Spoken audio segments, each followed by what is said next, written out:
Dobrý deň, vážení diváci. Prihováram sa vám z môjho domu na adrese Dúžava 45, Rimavská Sobota.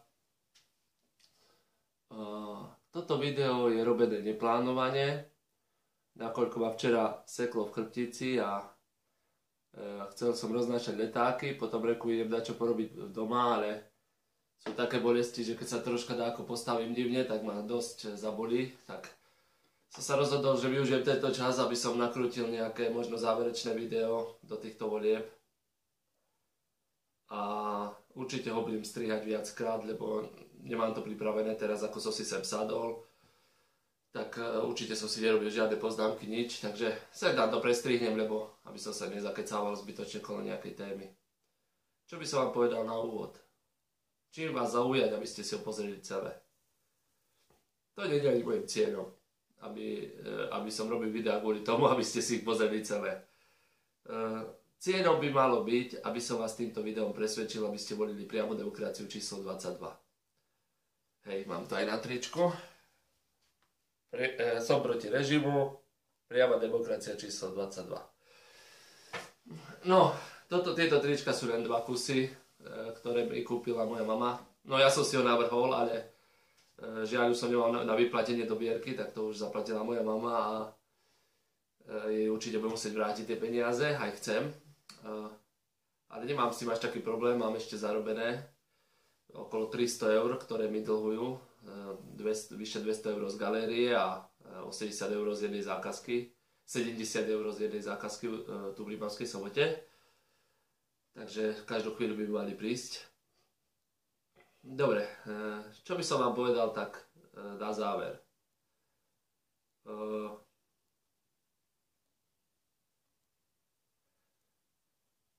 No. Je strašne veľa tém, o ktorých by sa bolo treba rozprávať. Strašne veľa informácií, ktoré by ste potrebovali vedieť, aby ste sa vedeli čo najsprávnejšie rozhodnúť. Nedá sa to povedať ani do 5-minútového videa, ani do hodinového. Ja neviem. Takže, keby som to mal zhrnúť, že prečo som si zvolil priamo demokraciu číslo 22. Pretože si myslím, úprimne si myslím, že má najlepší program, najlepšie prepracovaný, najreálnejší a najviac môže pomôcť občanom. Preto som sa rozhodol voliť priamu demokraciu. Preto som na kandidátke priamej demokracie. To, aké číslo mám na kandidátke, ako na kandidát na poslanca, to bolo vyžrebované. Proste prvé miesta sa obsadili podľa nejakých postov v strane, ale myslím, že už od nejakého 6. miesta alebo 10. sa to už žrebovalo a mne je úplne jedno, aké mám číslo. Hej. Veľmi rád by som sa prekružkoval do parlamentu, kvôli tomu, že chcem byť naozaj reálny minister vnútra, aj keď tento môj cieľ je taký odvážny, ako keď si škôlkár povie, že chce byť kozmonautom, hej, tak to je zhruba asi také prirovnanie.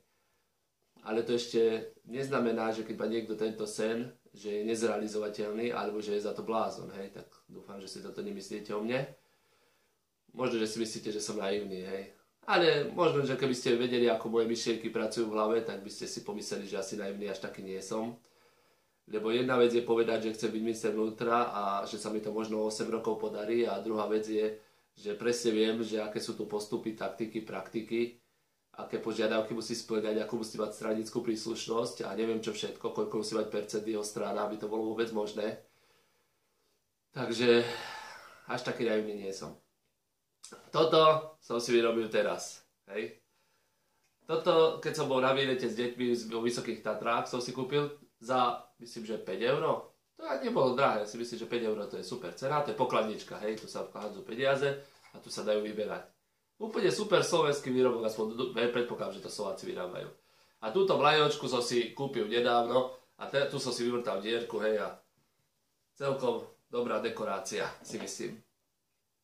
No dobre, to len tak na okraj, na odľahčenie témy. Mám pred sebou počítač, hej, som zakvačený, keď som doma a mám zapnutý počítač, tak som vždy na Facebooku. Som aj na sociálnej sieti AZ. Na Skype chodím príležitostne a určite nie kvôli tomu, aby som nejaké baby tam naháňal alebo pozeral, ale Keď ma niekto požiada, aby som si zapol Skype, tak vtedy si ho zapnem, že keď s niekým chcem rozprávať ako videohovor.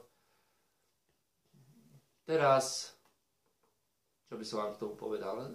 Som chcel, ako budem reagovať na niečo z toho internetu, hej. Objavujú sa nejaké témy.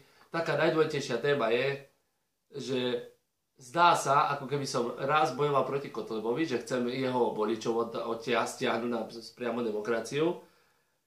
A inokedy vystupujem, že som s Kotlebom jedna ruka. Toto chcem upresniť, lebo toto pokladám za také dosť dôležité. Ja osobne, úprimne, ja by som naozaj rád spolupracoval s Kotlebom, lebo sa mi zdá, že niektoré veci robí dobre a rozumne. Druhá vec je, že nekomunikuje. Komunikuje tak, že raz na každý 10. mail zhruba. A ja som bol v kontakte s tajomníkom tejto strany, mali sme dohodnuté stretnutie, ja som ho odvolal, lebo som nemal na to ani peniaze, ani čas, lebo to bolo na sídle Banskobystrického samosprávneho kraja. Potom neskôr boli zverejnené príspevok, kde sa to vyzeralo, že som proti Kotlebovi, tak neviem, či kvôli tomu, alebo kvôli čomu. Ja som písal Kotlebovi druhýkrát o stretnutie a zatiaľ sa mi nevyjadrili a nejak ako keby nekomunikovali. Tak mne sa tento štýl nepáči, lebo keď sa im nepáči niečo na mojich aktivitách, tak by mi to mali otvorene povedať, že toto a toto nie je pravda, alebo toto a toto sa mi nepáči. A nie, že budú z ničoho nič prestanú písať. To je podľa mňa primitívnosť. Primitívnosť je, keď niekto nekomunikuje. Lebo buď nevie, čo povedať, alebo je vinný a bojí sa, že čokoľvek, čo povie, bude použité proti nemu. Hej. Toto je môj názor na Kotlebu. Takže spolupracovať by som s ním chcel, ale určite by musel mať iný štýl. Lebo strana Priama demokracia rada, predpokladám, že každý člen z našej strany rád komunikuje so všetkými ľuďmi, či sú z politických strán, alebo sú obyčajní ľudia niekde na ulici. Každý, kto má čo povedať, nejakú rozumnú myšlienku, alebo proste, či už vo veci spájania sa a podobne, nemáme s tým problém. Rádi komunikujeme, či už mailami, Facebookom, správami, telefonátmi, osobnými stretnutiami. Nemáme s ničím problém.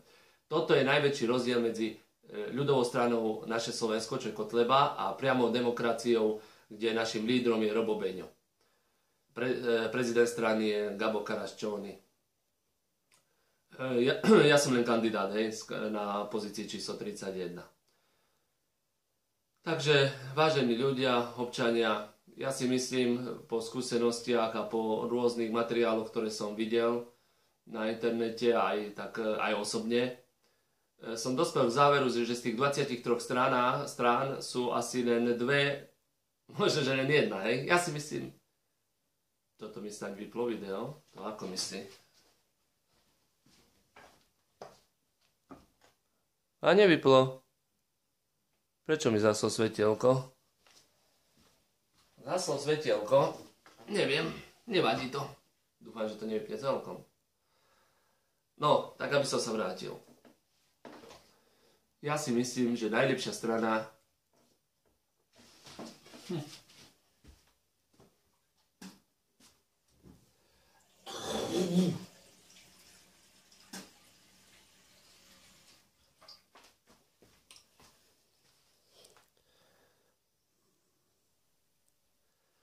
No, vážení občania, tak teraz to trošku prerušilo, kvôli tomu, že mobil zasol svetielko.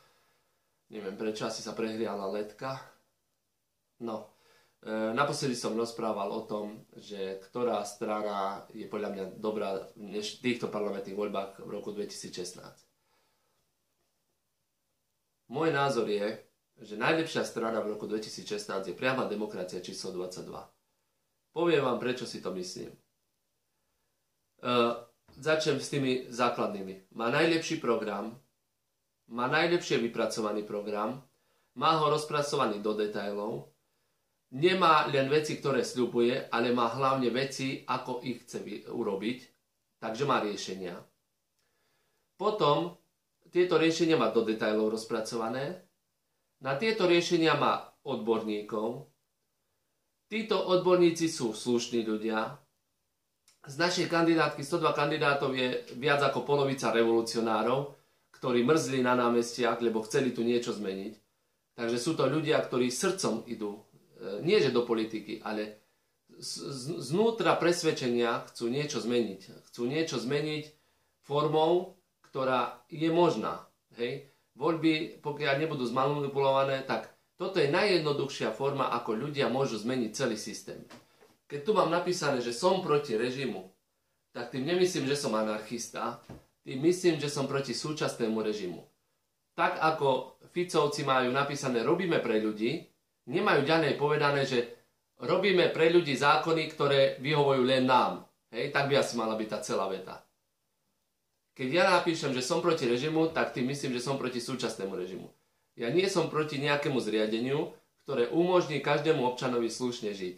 A toto je aj cieľom strany Priama demokracia, aby každý jeden občan z hociktorej pozície, či ide o manažéra, nejakého špičkovo inteligentného, alebo posledného tuláka alebo bezdomovca, aby každý jeden z týchto občanov mal vo svojich možnostiach, alebo mal také možnosti, aby nemusel hľadovať. Aby nemusel bývať pod mostom. To sa dá. Toto máme 3 piliere kľúčové, s ktorými ideme do volieb. A nie len s ktorými ideme do volieb, ale ktoré máme prepracované už dávno pred voľbami. Jedno je sfunkčenie referenda, aby keď politici schváľujú zákony, ktoré sa nepáčia ľuďom, aby ľudia ich vedeli odvolať aj skôr. Aby títo ľudia tam neboli zabetonovaní 4 roky, ale proste začne nejaký politik, alebo bude podozrenie, že robí niečo pre seba, spraví sa referendum a bude odvolaný. A bodka. Takže sfunkčenie referenda. To sa myslí nový referendový zákon, lebo zatiaľ tie referenda neboli platné a treba urobiť taký zákon, aby tie referenda platné boli. My ho už máme vypracovaný, takže sfunkčenie referenda. Po druhé je tam jedna dávka, to znamená, že každý občan Slovenskej republiky od narodenia až po smrť bude dostávať 350 eur mesačne, či robí, či nerobí.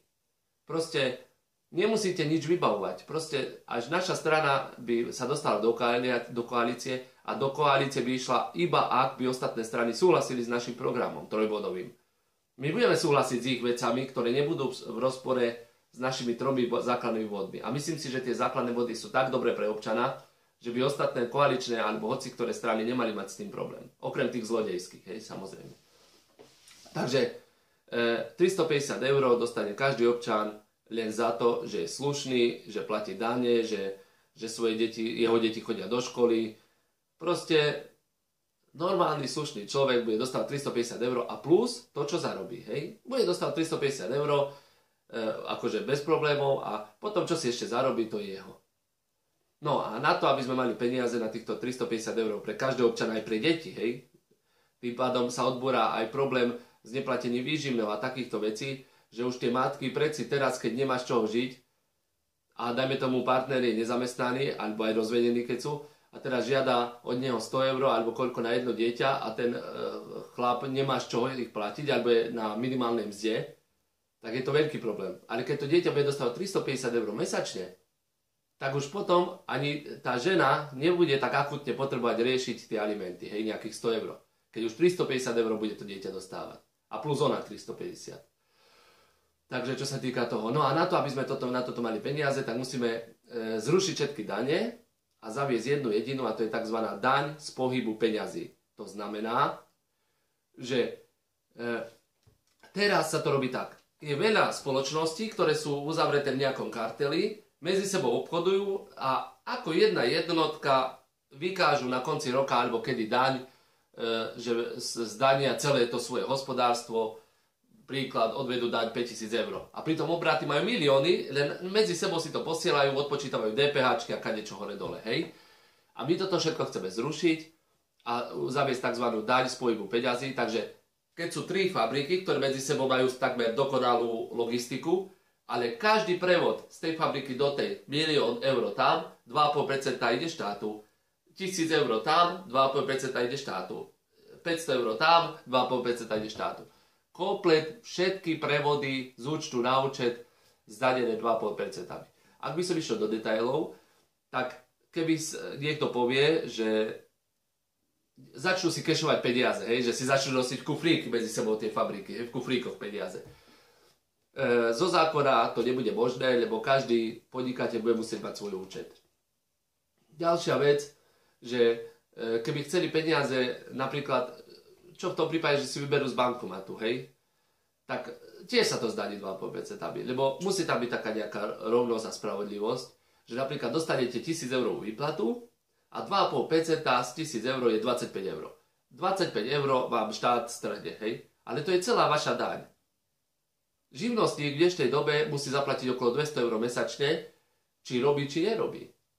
A naša strana chce spraviť, že ten živnostník dostane 350 € od štátu, či robí, či nerobí. A plus to, že nebude musieť platiť žiadne odvody, bude proste len platiť 2,5% vždy, keď niečo dostane faktúru, vystaví faktúru niekomu, dostane 1000 €, tak z 1000 € zaplatí 25 € daň. A to je všetko. Tak vážení občania, skúste sa nad tým zamyslieť. Je dokázané, že pri 2,5% dani z obratu, z prevodu, hej, akože daň z pohybu peňazí, táto suma prekročí takmer 3-krát celý štátny rozpočet súčasný Slovenskej republiky. Lebo sa vie presne, na Slovensku je, dajme tomu 8 bank, alebo aj viac, a tieto medzi sebou posielajú tie peniaze, hypotéky, hore dole, hej, účty, firmy, všetko možné. A táto suma sa vie, lebo to Národná banka Slovenska alebo štatistický úrad má tieto konkrétne čísla, koľko tých peňazí vlastne sa točí. A keď z tejto sumy zrazíme 2,5%, tak vyjde suma, ktorá 3-krát prekračuje celý štátny rozpočet. 3-krát takmer. Takže 350 € mesačne nie je problém vyplatiť každému jednému občanovi. A hneď sa naskytuje otázka, že čo s cigánmi, hej? Že cigáni alebo aj iní, takí, čo v živote nerobili, proste začnú namiesto 180 alebo 120 € alebo 200 € dostávať 350 € mesačne. Ale čože to? Poviem, nechcem nikoho uraziť, ale cigánka napríklad má 4 deti, po 350 € plus ona sama, tak to je 1400 € sú len deti, plus ona to je 1750 €. Bola by normálna cigánka, keby pri 1750 € išla dať robiť do Teska za 300 €, 400? Nie, určite by nebola normálna. Toto je troška kameň úrazu tohto nášho systému, ktorý nie je nevyriešiteľný. Ide o to, že postupom času ekonomika bude prechádzať na robotizáciu. Respektíve hospodárstvo bude prechádzať na robotizáciu. Či chceme, či nechceme, technológie idú dopredu raketovým tempom a je možné, že za chvíľu ľudská práca už nebude mať zmysel. Lebo všetko urobia roboty na páse, celú pásovú výrobu dokážu robiť robot a za chvíľu aj služby, hej. Zatiaľ služby ako je krajčírstvo, elektrikári, možno murári a títo, tam musí byť človek, hej. Ale ak vyrobia v úvodzovkách ako terminátorov za chvíľu také roboty, tak tie budú tak šikovné a inteligentné, že oni presne tú istú prácu, čo dokáže človek, urobia aj oni, akurát, že nebude sa im musieť platiť dôchodok, nebudú mať žiadne úrazové poistenie, budú odolní, budú vedieť robiť 24 hodín denne, žiaden spánok, nič. Tak potom čo vtedy? Ako môže nejaká iná strana sľubovať pracovné miesta, keď pracovných miest bude čím ďalej menej, hej? Preto nie sme vymysleli, toto je už viacej vo svete zaužívané v niektorých štátoch, ako je, myslím, že Norsko, a tak. Myslím, že referendum o tejto otázke je vo Švajčiarsku. A v viacerých štátoch sa už o tom hovorí, že základný nepodmienený príjem je na odbúranie stresu z toho, že za chvíľu nebude práca. Lebo ten základný nepodmienený príjem vám zabezpečí, že prežijete. Že napriek tomu, že stratíte miesto, prácu, nič nevybavujete. Proste z ničoho nič, respektíve celý čas vám bude chodiť 350 € mesačne, aby ste bez problémov prežili. Táto suma je odvodená od toho, že táto suma vám nemá zabezpečiť komfort a luxus, ale má len zabezpečiť to, aby ste nehľadovali a neboli niekde v zime. Aby ste si mohli zaplatiť to ubytovanie nejaké a stravu. Na toto je základný nepodmienený príjem. Myslím, že som dostatočne jasne objasnil, čo je základný nepodmienený príjem a aj čo je daň z obratu peňazí. Teraz by som vám mohol trošku ozrejmiť našu štruktúru strany, len tak v skratke. My máme prezidenta strany Gabo Karaščony. To je človek, ktorý stojí za celou stranou v tom smysle, že on bol ten, čo keď my sme protestovali na námestiach cez gorila protesty, ktoré boli zmanipulované, ale nie s nami, tak cez tie gorila protesty, on vtedy už začal rozmýšľať, že by to bolo treba všetko riešiť formou zákonov a nie státia na námestiach. Že by sa malo ísť cez voľby a tak. A už vtedy sa zahrával s myšlienkou, že všetci ľudia by sa mali spojiť do nejakej strany a urobiť v podstate prevrat taký, že tá strana bude mať revolučné myšlienky, že nepôjde sa formou nejakého boja na ulici. No, takže tento človek stojí za stranou Priama demokracia, on je taký najväčší stvoriteľ. A plus niektorí ďalší ľudia okolo neho. Potom máme volebného lídra Robo Beňo. On sa k nám pridal, samozrejme, že dobrovoľne a rád, kvôli tomu, že jeho myšlienky a názory boli stotožné s názormi priamej demokracie, lebo sú, ja si dovolím povedať, že čisté a transparentné. A preto sa k nám pridal a on je taká mediálna osobnosť troška, keďže moderoval paľbu, hej, kde sa riešili problémy ľudí a tak. Takže on je troška znalý v týchto veciach. Takže si osvojil program priamej demokracie a stal sa našim lídrom. Potom je tam tajomníčka strany, ktorá má na starosti to, aby všetko išlo podľa zákona, hej, lebo v dnešnej dobe stačí malý prešľap a vám zrušia aj stranu, keď máte nejaký problém. Takže robíme všetko v súlade so zákonom, čo sa týka aj volebnej kampane, aj transparentnosti, aj tie transparentné účty, aj financovanie strany, všetko musí byť akože v súlade so všetkým. No, teraz som troška načrtol tú tému financovania. Hej. Takže naša strana, to poviem, je financovaná len z vlastných zdrojov členov strany. To znamená, že máme členské príspevky a z toho sa financuje celá strana. Aby sme mohli ísť do volieb, muselo sa poskladať 17 000 eur, to je volebná kaucia. A na túto kauciu sa poskladali hlavne kandidáti, ktorí sú na kandidátkach. Takže na každého to vyšlo 200 eur, zvyšok sa dalo na nejakú kampaň, čo sa týka nejakých základných tých letákov a tak. Takže po 200 eur sme sa vyskladali z vlastných výplat, hej, a z toho sme zaplatili volebnú kauciu a preto sme na tých papieroch, ktoré ste dostali domov, hej, že ideme do volieb. Lebo strany veľa, hej, ale do volieb ide iba 23. No, iba. Mohlo by ísť aj menej, ale tak, čo sa dá robiť. Ďalšia otázka je, že prečo sme sa nespojili s podobnými stranami. Preto sme sa nespojili s podobnými stranami, pretože programy sú tak rozdielne, ani nie, že až tak extra rozdielne, ale sú rozdielne proste. A druhá vec je, že niektorí už vytvárali nejaké štruktúry tých strán a mali pocit, že tie štruktúry už majú tak rozsiahle, že teraz ich zrušiť a dať sa po nejakú inú stranu by bolo pre nich akože aj nevýhodné, sa dá povedať, aj by to vyšlo na zmar, to ich úsilie. Aspoň tak som to pochopil. Naša strana bola otvorená spájaniu a dokonca sa spojila, že strana Priama demokracia sa skladá z 3 subjektov. Priama demokracia, strana Práce Slovenska, to je Mária Rytomská a jej v úvodzovkách ľudia, a potom je to OSOCH, to je také občianske združenie, neoficiálne, ktoré zastrešuje takých revolucionárov, by sa dalo povedať, ako som ja napríklad. No a z týchto 3 subjektov sa vznikla ako jedna priama demokracia. Už sme nemohli vymýšľať, mohli sme, ale podľa mňa je to dobrý názov. A priama demokracia sa žrebovalo, hej, a vyšlo číslo 22 a s týmto číslom ideme do volieb. To je, čo sa týka spájania. Čo by som ešte také povedal? Bude mať asi aj živý vstup, keby ste mali nejaké otázky. Napríklad otázka Európskej únie.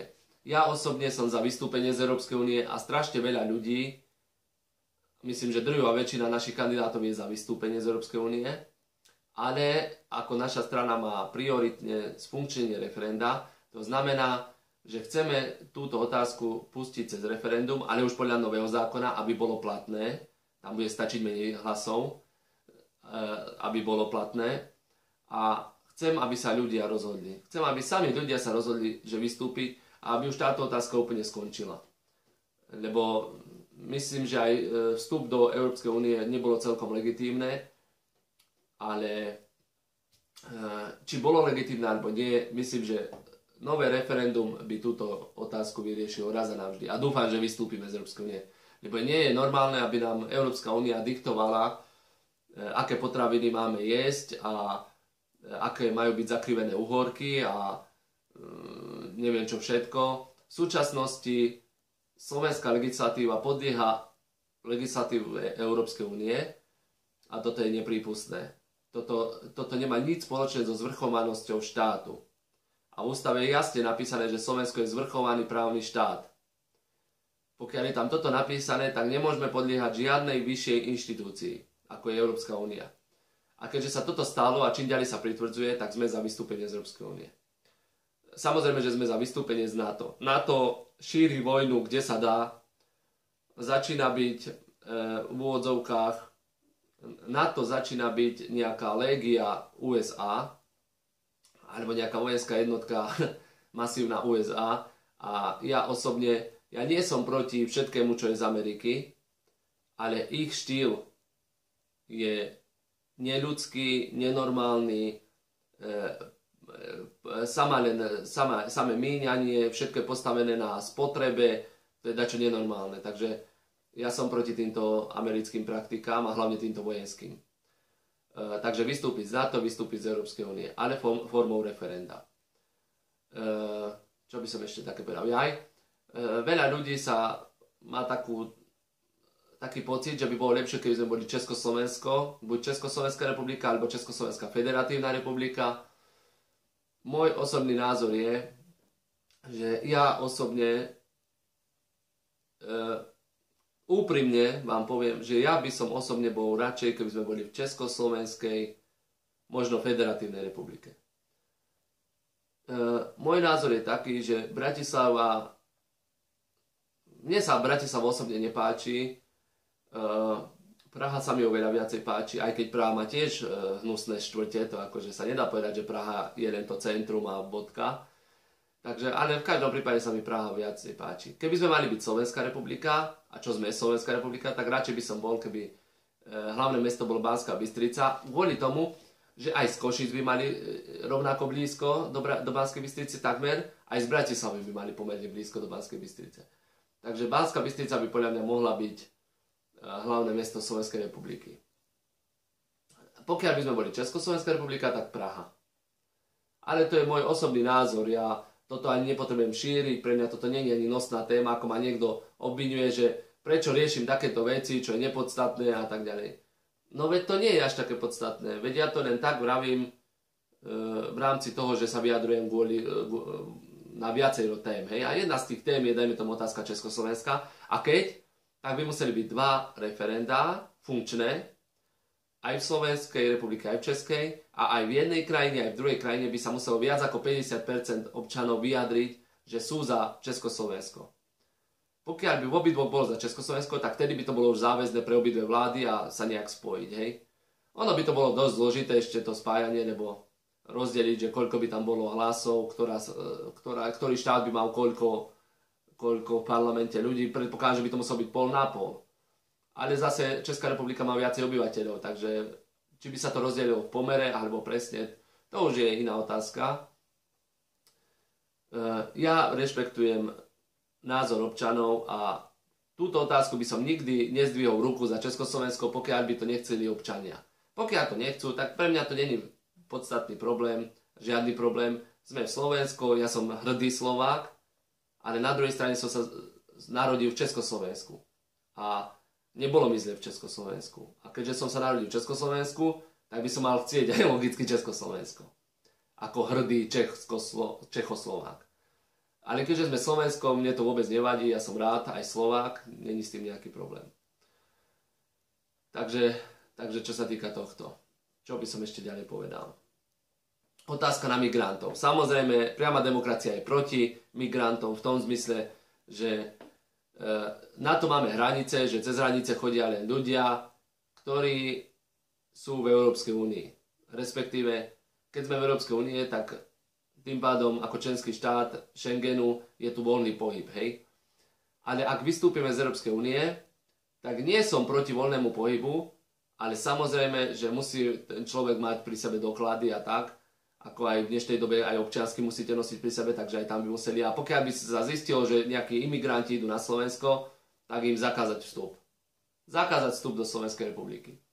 Pokiaľ by sa naozaj dokázalo, že ide o nejakých fakt prenasledovaných a neviem akých, tak môžeme ich uchýliť, ale určite nie len tak, hoci kde, ale do nejakého záchytného centra, kde by sa robil celý ten azylový proces a by sa to všetko zisťovalo, že či je naozaj prenasledované a takéto veci. Môj osobný názor je, že keď je niekde vojna, tak tí ľudia sa tam majú do tej vojny zapojiť a brániť svoju krajinu a nie utekať ako nejakí zbabelci. Ak ich bombarduje niekto cudzí, že napríklad Američania ich bombardujú, tak potom by Rusko alebo NATO alebo neviem kto mal zasiahnuť a zastaviť toto bombardovanie. Ak ich bombarduje NATO, tak nech im NATO aj tam postaví nejaké záchytné centra priamo v tej krajine, kde nebudú bombardovať. A nie, že teraz niekto tam ich bombarduje a teraz všetci idú utekať stade. Toto je nenormálne, to určite tu je nejaký iný problém. Ja to ani nejak hlbšie neriešim, ale určite migrantov na Slovensko nechcem. A až budem môcť, tak všetkými možnými prostriedkami zabránim tomu, aby na Slovensku išli. Ja osobne som aj za zavedenie základnej vojenskej služby v trvaní 6 mesiacov, dajme tomu, kde by sa tí chlapci troška naučili aj rešpektu, aj zodpovednosti, aj robiť, aj s technikou narábať, lebo nemám taký pocit, že ten, čo nezažije niečo tvrdšie, tak ten je len taký hlupáčik, ktorý taký púpuš pomaly z neho vyrastá. Takže, čo ja viem, ja som na vojne nemal až takú zlú vojnu, zažil som aj šikanu a ja keď som bol starý, ja som nešikanoval mladých, aspoň neviem o tom, že by sa niekto by sa sťažoval. Ale viem, že niektoré veci tam boli dobré. Niektoré, naučilo vás to troška aj sebestačnosti, aj troška strpieť nejaké veci, čo sa vám nepáči a zocelí vás to, no. Takže nie je to až také zlé. A 6 mesiacov, ja som bol celý rok, ale myslím si, že 6 mesiacov by stačilo. Čo by som vám ešte ďalej povedal?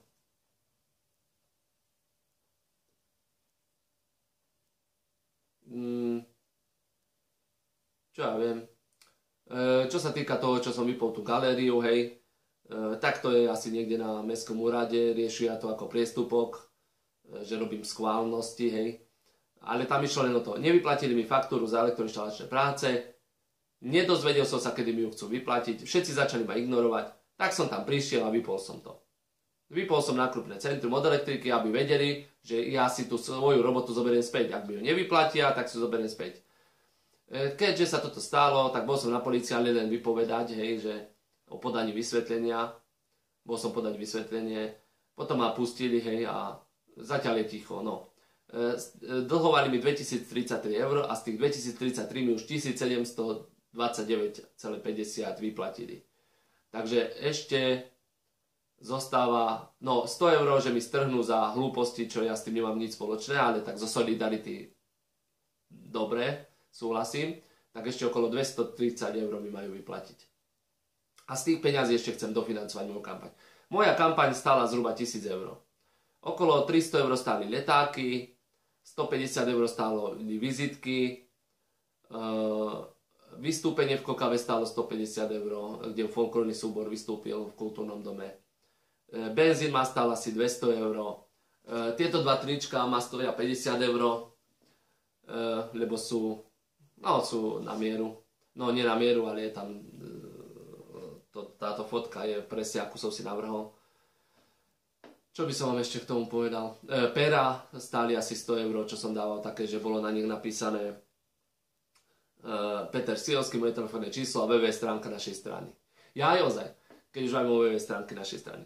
Každý, kto chce o nás niečo viac vedieť, keď si dá www.priamademokracia.pd.sk enter, hej, tak na tejto www stránke nájdete ľudí, ktorí sme na kandidátke. Náš program detailne rozpracovaný.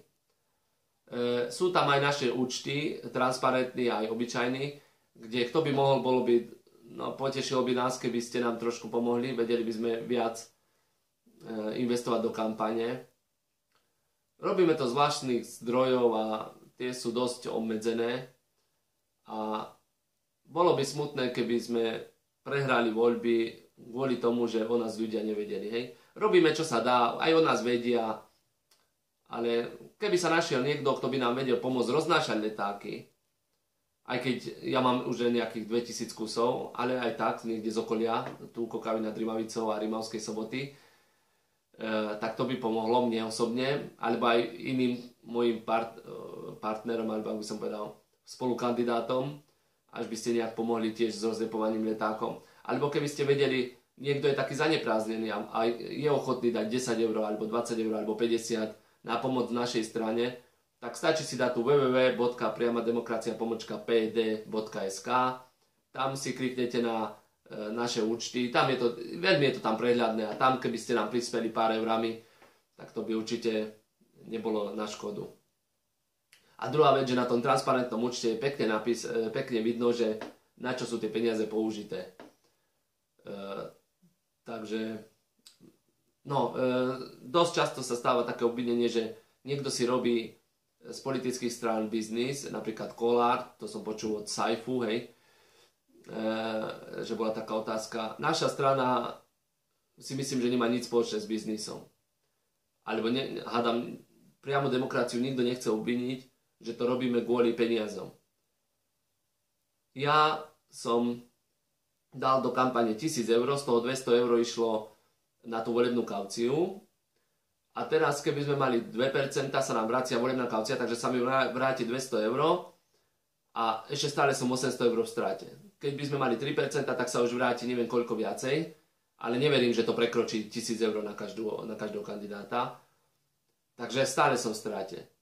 V pluse by som bol, keby som sa prekružkoval do parlamentu, hej? Že naša strana by mala aspoň 5% alebo 8%, a keby som sa prekružkoval, vtedy tam máme 7 alebo 10 kandidátov, a bol by som jeden z tých 10, tak začnem dostávať pláty, ja neviem, 2000 eur mesačne, tak vtedy by to bolo ekonomicky výhodné pre mňa.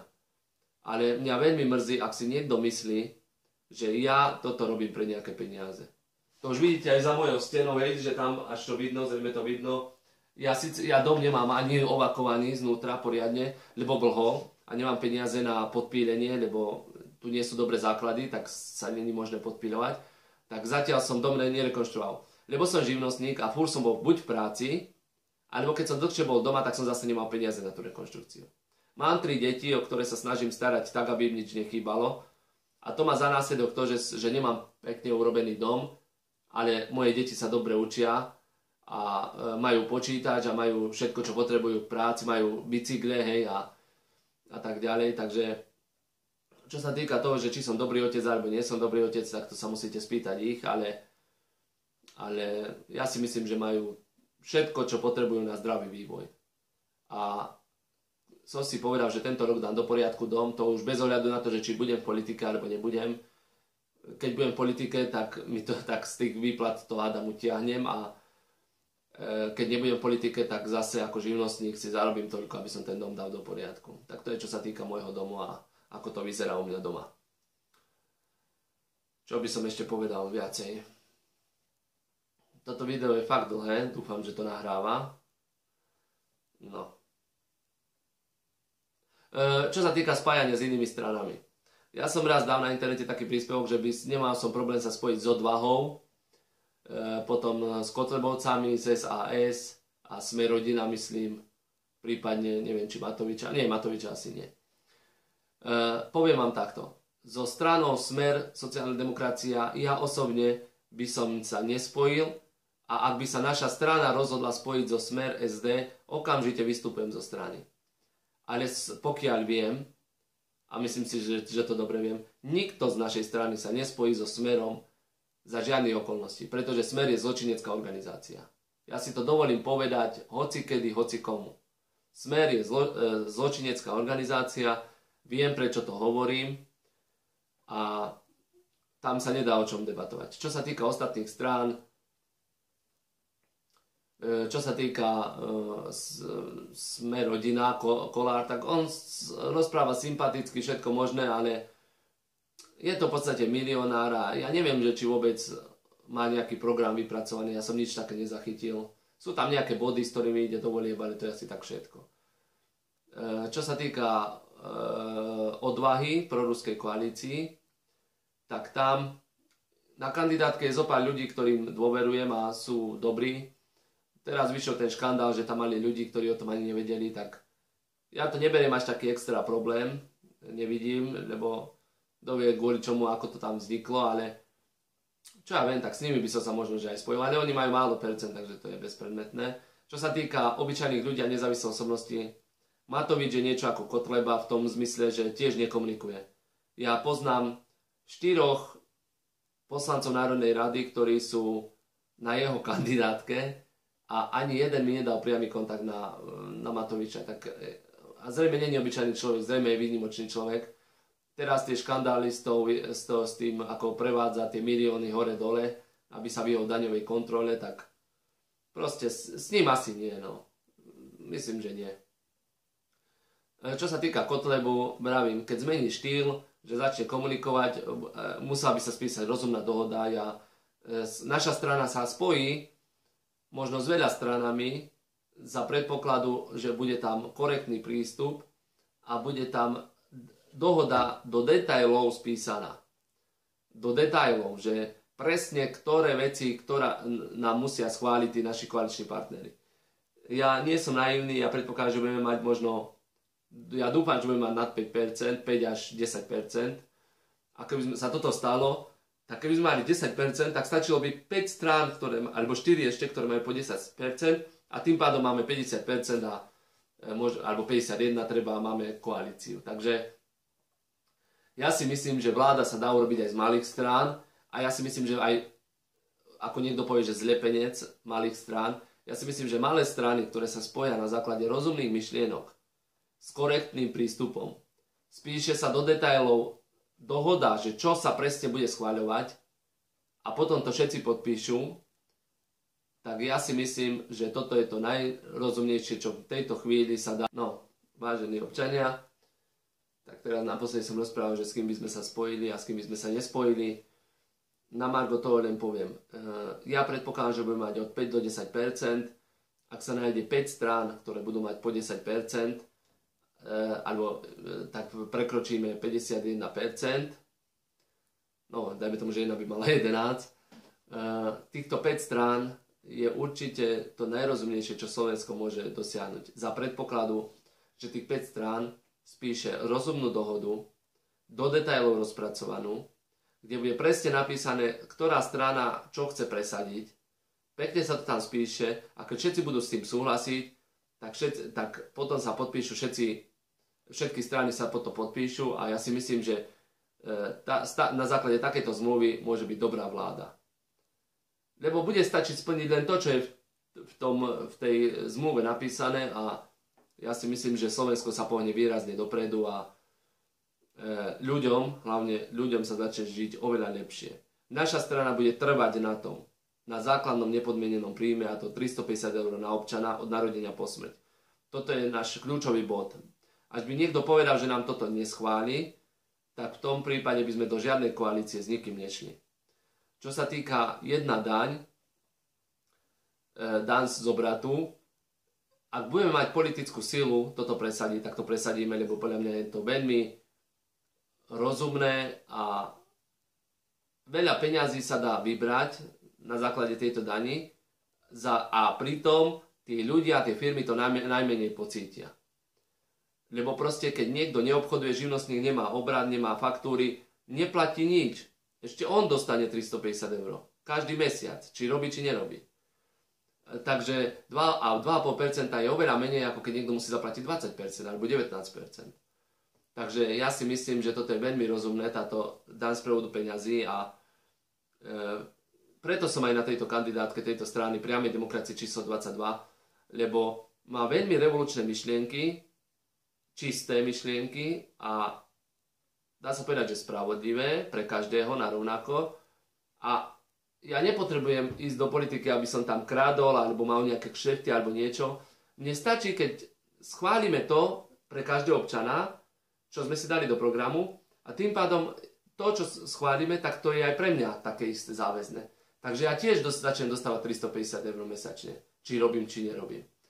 A tiež zaplatím iba 2,5% daň pri každej veci. Ja ako živnostník konečne nemusím v strese robiť a teraz nevieš, čo zaplatím odvody.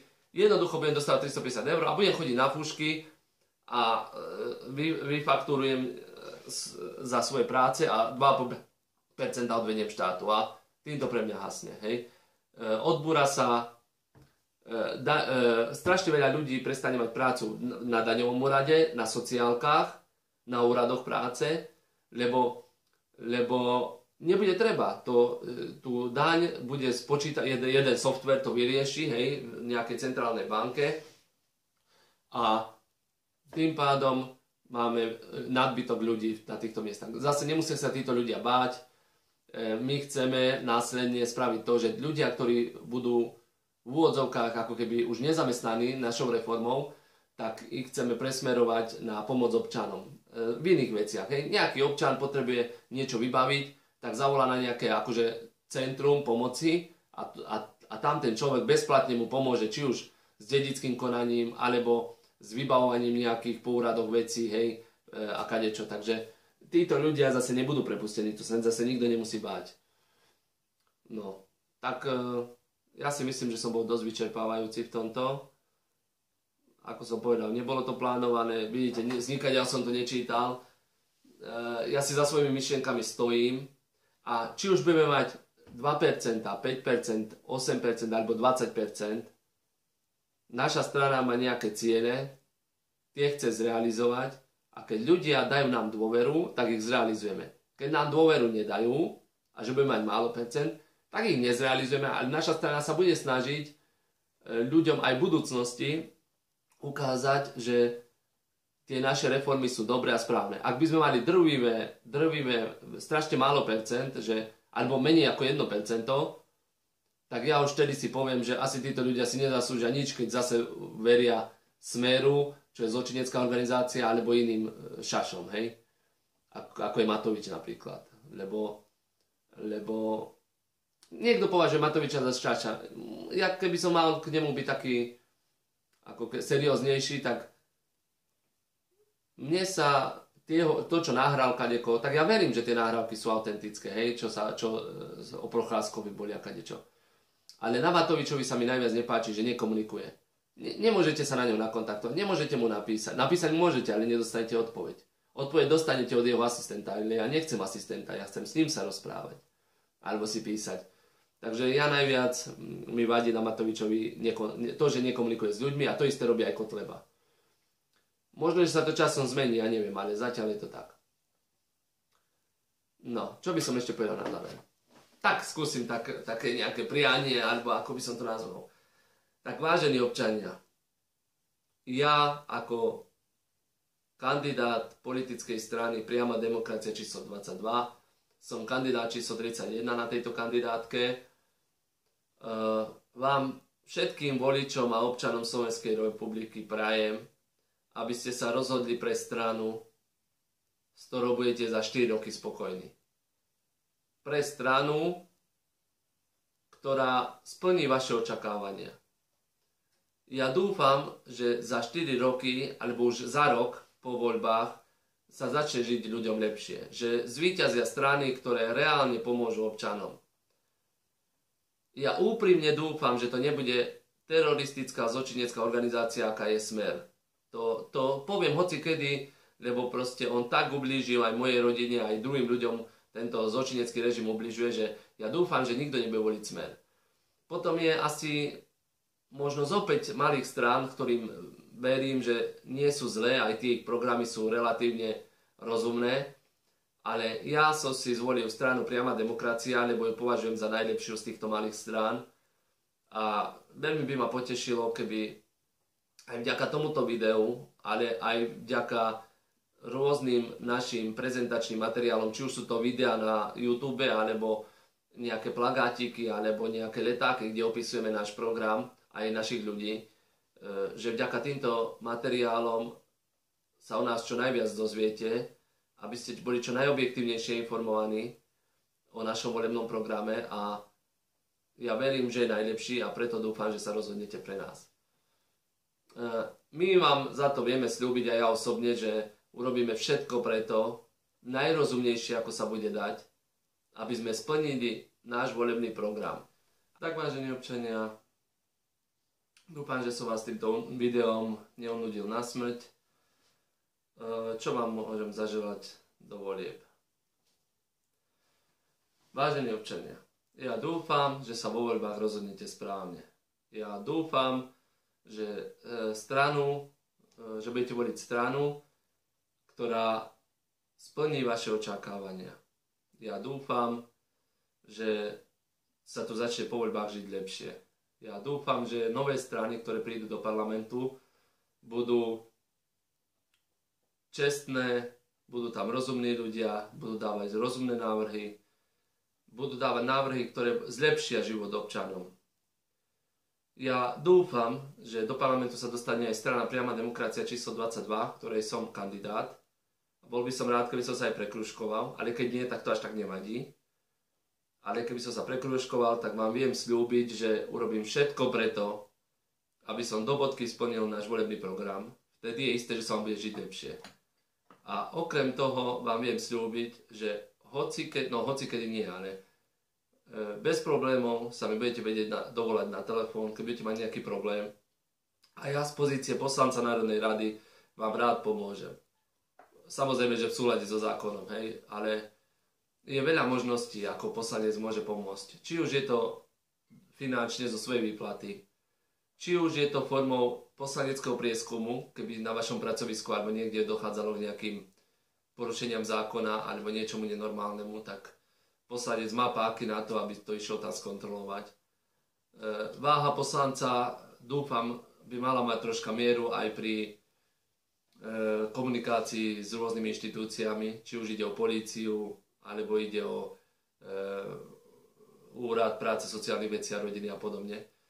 Takže ja urobím všetko preto, aby som vašu vôľu nesklamal. Ak sa rozhodnete pre mňa, kandidáta číslo 31 na politickej strane Priama demokracia číslo 22, tak ja vám sám za seba viem sľúbiť, že to, čo mám napísané v letáku, to, čo som niekedy povedal v nejakom mojom videu, to všetko do bodky splním. Urobím všetko preto, aby som to splnil. Čo sa len dá. Aj túto kampaň robím najlepšie, ako viem. Toto video točím len kvôli tomu, že ma troška seklo v chrbtici, tak nemôžem byť v teréne a rozdávať letáky a komunikovať s občanmi. Ale dúfam, že zajtra to už bude lepšie, takže už dúfam, že v priebehu týždňa roznosím zvyšné letáky. Ale čo ja viem, čo by som vám ešte tak povedal. Chcem vás poprosiť, aby ste nevolili na základe toho, kto má koľko percent. To nie je dôležité podľa mňa, lebo ja som sa pričlenil na stranu nie podľa toho, že by som si pozrel preferencie a podľa toho si vyberiem stranu, na ktorej idem kandidovať, ale som si vybral stranu na základe toho, že bol som oslovený jedným kamarátom, ale to pre mňa ešte nič neznamenalo. Ja som si pozrel volebný program strany Priama demokracia a zistil som, že je fakt perfektný. Dokonca ukopíroval moje myšlienky, to bolo dačo úžasné a ja preto som sa k ním s radosťou pridal a som rád, že mi umožnili kandidovať na ich kandidátke. Dúfam, že to nikdy neoľutujú.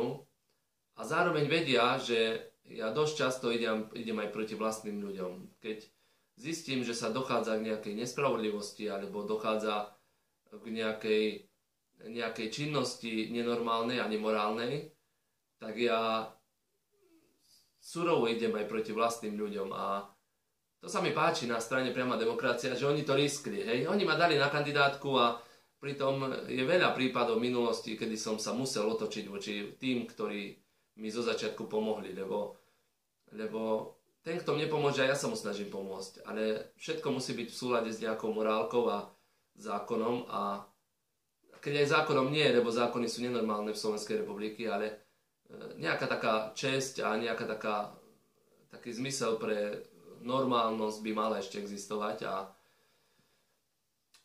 dúfam, že sa mi podarí toto pretlačiť aj do parlamentu, že zase tam začne byť taká normálnosť, taká že tí poslanci začnú robiť veci, ktoré ľudia potrebujú a nie schváľovať nezmysly hlava nehlava, hej. Takže ešte raz prajem vám šťastnú voľbu pri rozhodovaní, ktorú stranu si zvolíte, ktorých kandidátov zakružkujete. A ešte vám chcem poprosiť, aby ste krúžkovali kandidátov, ktorým veríte, ktorým skutočne veríte, nie ktorým vám nanúti televízor, nie ktorých vidíte niekde na billboarde. Pozrite si volebné programy strán, skúste si pozrieť, či to majú aj nejak vymyslené, že ako to chcú splniť. Pozrite si ľudí, ktorí sú na kandidátke. A nedajte hlas tomu, koho vidíte veľakrát televízore, alebo toho, koho vidíte, že má veľa percent na predvolebnom prieskume. Tie prieskumy sú zmanipulované a tie, čo sú v televízii, tie sú doslovne podplatené, si dovolím povedať. Určite sú zaplatené, to nikto nerobí zadarmo. A tie, čo sú na internete, tie sa dajú zase ľahko zmanipulovať. Takže ja dúfam, že naša strana bude mať od 5 do 10% a ja dúfam, že na to, že sme nová strana, tak tými 5 až 10% dokážeme toľko vecí naštartovať a tak sa zažrať do toho parlamentu, že našou prácou dokážeme, že o 4 roky dúfam, že budeme vytvárať vládu bez problémov. A nechceme byť ako Smer, že sami vládnuť. My sa radi spojíme so stranami, ktoré majú rozumné myšlienky, rozumných ľudí, korektný prístup, ktorí chcú pomôcť Slovensku. S tým nemáme absolútne žiadny problém. Takže ešte raz, ja osobne volím priama demokracia, nie kvôli tomu, že som tam kandidát, ale kvôli tomu, že si myslím, že má najlepší program a budem rád a šťastný, ak mi veľa voličov, alebo keby mi všetci voliči dali svoj hlas, tak to by som bol veľmi šťastný, ale viem, že toto sa nestane, ale dúfam, že sa nájde dostatok rozumných ľudí, ktorí mi dajú dôveru a ak sa mi podarí prekuškovať do parlamentu, tak potom uvidíte, aké veci sa začnú diať. Len toľko. Ďakujem za pozornosť.